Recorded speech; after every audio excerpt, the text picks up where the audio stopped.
So ఇప్పుడే మనకు మరొక బ్రేకింగ్ న్యూస్ అయితే రావడం జరిగింది. ఏపీలో ఇక నుంచి రిజిస్ట్రేషన్ కార్యాలయంలో స్టాంపులు అయితే ఉండవన్నమాట. ఈ స్టాంపు వాడాలంటూ ఏర్పాటు చేసిన ఫ్లెక్సీని అయితే మీరు ఇక్కడ గమనించవచ్చు. ఏపీలో స్టాంప్ పేపర్లు ఉండవు, ఇక జిరాక్స్ కాపీలే. నాన్ జ్యుడిషియల్ స్టాంప్ పేపర్లపై జరిగే ఆస్తులు రిజిస్ట్రేషన్ విధానానికి చరమగీతం పాడేందుకు వైకాపా ప్రభుత్వం సిద్ధమవుతుంది. ఇందులో భాగంగా నాసిక్ నుంచి స్టాంప్ పేపర్లు తెప్పించడం ఇప్పటికే నిలిపివేసింది. ప్రస్తుతానికి నాన్ జ్యుడిషియల్ స్టాంప్ పేపర్లు, ఈ స్టాంప్ పేపర్లైన పైన కూడా రిజిస్ట్రేషన్లు జరుగుతూ ఉన్నాయి. క్రమంగా స్టాంప్ పేపర్ల స్థానంలో కేవలం ఈ స్టాంప్ పేపర్లపైనే లావాదేవీలు జరిగేలా చేసేందుకు వైకాపా ప్రభుత్వం సిద్ధమవుతుంది.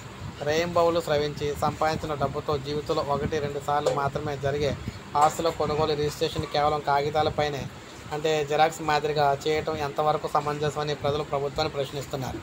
కొన్ని దశాబ్దాల నుంచి నాన్ జ్యుడిషియల్ స్టాంప్ పేపర్లపైనే రిజిస్ట్రేషన్లు జరుగుతున్నాయని, ఈ కారణంగా పాత తేదీలతో పత్రాలు సృష్టించి వివాదాలు అక్కడ తెస్తున్నారని, నాసిక్ నుంచి స్టాంపులు రప్పించడం భద్రతాపరంగానూ కష్టంగా ఉందని సాకులు చెబుతూ వైకాపా ప్రభుత్వం ఈ స్టాంపింగ్ విధానం అమలుకు తెరలేపింది.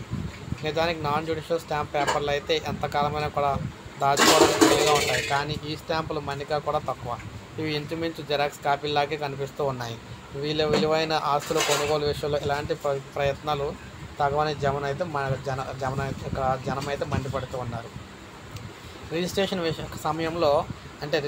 విషయంలో సర్కారు తీసుకుంటున్న నిర్ణయాలు జనాన్ని ఆందోళనకు గురి చేస్తున్నాయి.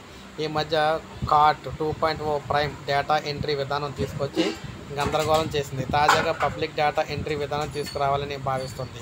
దీని ద్వారా 135 రకాల డాక్యుమెంట్లను ఎవరికి వారే తయారు చేసుకునేలా డెమో రూపంలో పరిశీలించి సమస్యలు ఉంటే చెప్పాలని ఎంపిక చేసిన 16 సబ్ రిజిస్టర్ కార్యాలయాలను కూడా రిజిస్ట్రేషన్ శాఖ ఆదేశించింది. ఎవరికి వారు ఆన్లైన్లో అక్కడ ఆస్తుల వివరాలు నమోదు చేస్తే దాన్ని సబ్ రిజిస్టర్ పరిశీలించి రిజిస్ట్రేషన్ పూర్తి చేస్తారు. అనంతరం ప్రింట్ తీసుకుని వెళ్ళిపోవచ్చు. దాన్ని ఆస్తి దస్త్రంగా భావించాల్సి ఉంటుంది. ఈ కొత్త విధానంలో కొనుగోలు అమ్మకందారులు తమకు నచ్చిన వివరాలను పొందుపరచడానికి అయితే వీలుండదన్నమాట. సో అందువల్ల ఏంటంటే ఈ విధానము వద్దు, అదేవిధంగా పాత విధానంలోనే స్టాంప్ పేపర్లు అయితే ఉండాలని చెప్పేసి అందరూ కోరుతున్నారు. సో మరి రాష్ట్ర ప్రభుత్వం మాత్రం స్టాంప్ పేపర్ లేకుండా అయితే చేయాలని చెప్పేసి చూస్తుంది అనమాట. ఇప్పుడే మనకు బ్రేకింగ్ న్యూస్ వచ్చింది. ఒక లైక్ చేయండి, సబ్స్క్రైబ్ చేసుకోకపోతే మన ఛానల్ సబ్స్క్రైబ్ చేసుకొని